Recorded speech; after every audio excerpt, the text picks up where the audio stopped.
One of the craziest finishes in NFL history was pulled off last Sunday. And every time a finish like that happens, every decision the losing team made is going to get second guessed.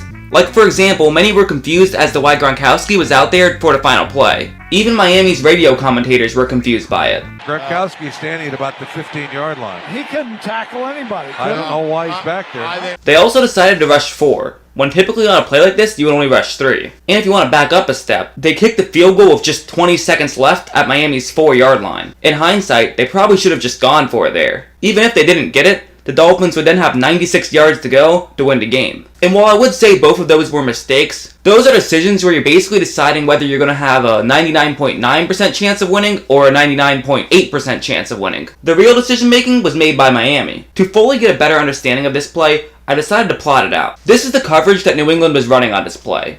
It's essentially a basic cover 3 zone, just with everyone much farther back. This is the route concept that Miami was running. And as you see, 3 Dolphins are going to end up in one area. On a typical play, you would almost never do this. However, this is clearly not a typical play design. This part of the play is actually a relatively simple concept. The initial pass is going to come to Kenny Stills. This is going to force both of New England defensive backs to come in. Then Stills will toss it to Devontae Parker, who's heading towards the sideline. However, since Parker's momentum will be taking him towards the sideline, it will be difficult to then turn upfield. So then Parker's going to toss it to Drake, who's already running towards the end zone and should be in good shape. As you see here, it doesn't necessarily work out perfectly. Jonathan Jones is able to cause a disruption, however, Stills is still able to get it to Parker, who's able to get it to Drake. Since there was a disruption, the play develops a little bit slower than they had initially intended. However, Drake's able to break a tackle, and the play still goes on. So that's how to get past the first line of defense, but now there's another group of Patriots they have to get past as well. First, they're going to have a receiver run towards the bottom of the field, which in theory will have Patriots come his way. That didn't end up working out. However, it's still okay, as that's not entirely an essential part of the play. Here's the part that on paper has to work. Drake's going to continue running forward, which should force Patriot defensive back Patrick Chung in. Then Drake can lateral it to Danny Amendola, who can run it the rest of the way in. However, like all plans, sometimes things go wrong, and that's what happens here. Patrick Chung actually plays this perfectly. The way Miami drew it up, they would have wanted him to be about right there, which would allow the lateral to work. However, in this situation, lateraling wouldn't really do much, so Drake's going to just keep it himself. Typically, this would just be the end of the play for the Dolphins. However, that's where Ted Larson comes in. Ted Larson is the left guard,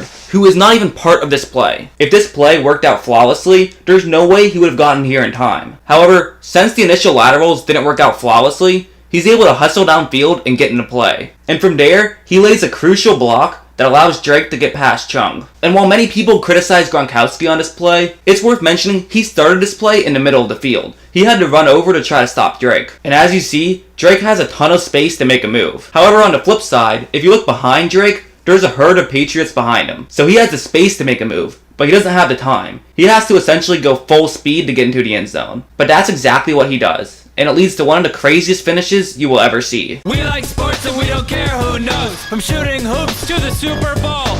We like sports and we don't care who knows. Football, tennis, hockey, golf. The game is starting, everyone is here. I got my snacks, my friends, and a beer.